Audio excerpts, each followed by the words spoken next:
अमर जा केड़ा गाए गाया अणगण्या एहसान अमर जा केड़ा गाए गाया तुझे जमण ते गोठ घोराए तुझा खुशी मां गीत पे गाए तुझे जमण ते गोठ घोराए तुझा खुशी मां गीत पे गाए जी जल जड़ो मिटो न थींदो चो सुभान अल्लाह जी जल जड़ो मिटो न थींदो शेर में थो समझाया अणगण्या एहसान अमर जा केड़ा गाए गाया डींह में डडह विस मटाए प्यार मां तोखे पई पाराए डींह में डडह विस मटाए प्यार मां तोखे पई पाराए डींह में डडह विस मटाए प्यार मां तोखे पई पाराए साग में तोखे सांड चवे पई साग में तोखे सांड चवे पई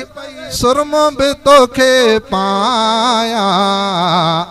अणगण्या एहसान अमर जा केड़ा गाए गाया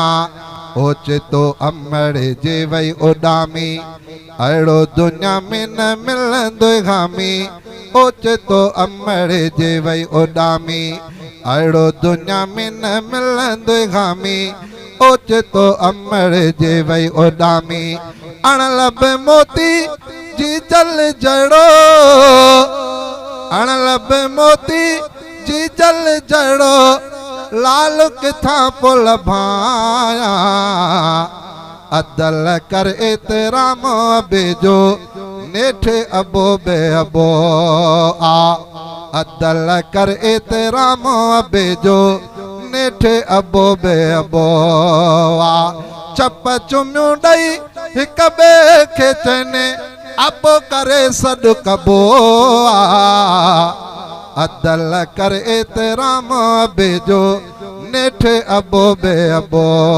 आ तोखे कराए के जो बहारियों ढोई पांजे मछेड़े ते तगारियों तोखे कराए के जो बहारियों ढोई पांजे मछेड़े ते तगारियों तोखे कराए के जो बहारियों ढोई पांजे मछेड़े ते तगारियों लोको सजोवा रब जो बाकी लोको सजोवा रब जो बाकी अबो बीता अबो अदल कर एतराम बेजो नेठ अबो बे अबो अदल कर एतराम बेजो नेठ अबो बे अबो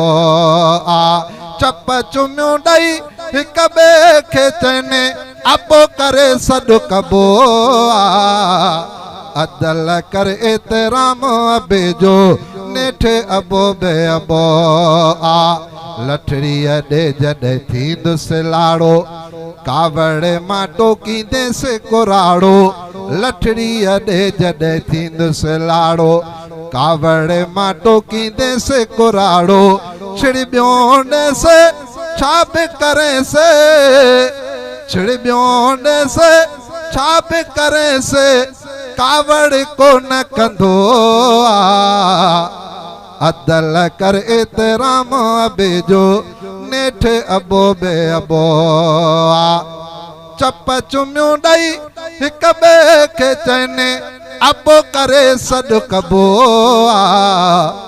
अदल कर एतराम बेजो नेठ अबो बे अबो सामान नाच रहा मोहतरम हसनी को साउंड पन्ने वाकिल Abdul Quddus and Farman Jatoi phone number 0300 31 47 381 030 2 94 17 601